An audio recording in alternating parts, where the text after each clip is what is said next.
हम करेंगे हर मजलूम की हिमायत। अस्सलामुअलैकुम, मैं हूं हुरैन फातिमा और आप देख रहे हैं हिमायती न्यूज HD चैनल। नजर डालते हैं आज की अहम खबरों पर।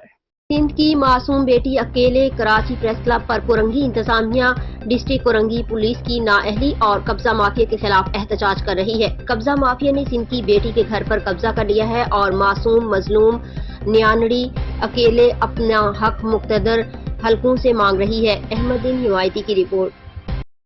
जी आप बताएं, आपका नाम क्या है? मेरा नाम गजाला मुस्तफ़ा है। हम 1 साल से रुल रहे हैं, हमें कहीं इंसाफ नहीं मिल रहा। इनको हमने रेंट पे दिया था, इन्होंने कब्जा किया, फिर कोर्ट ने नोटिस लगाया था, लगाने वाले थे, तो इन्होंने नोटिस से पहले ही हमारा घर, गाड़ियाँ वगैरह सब जला दिया। और यहाँ तक कि मेरे भाई आज 16 दिन हो गए, इन लोगों ने धमकी दी थी आयुष शमीम के साथ, इन लोगों ने उसको गायब कर रखा है। 16 दिन हो गए, 16 दिन हो गए, कोर्ट में कहीं से हमें इंसाफ नहीं मिल रहा। चोरी का इन्होंने केस करा है, हम पे दायर किया है। इन्होंने बोला हम सुलह कर रहे हैं, इन्होंने कोई सुलह नहीं किया। थाना कौन सा लगता है आपको? लांडी थाना।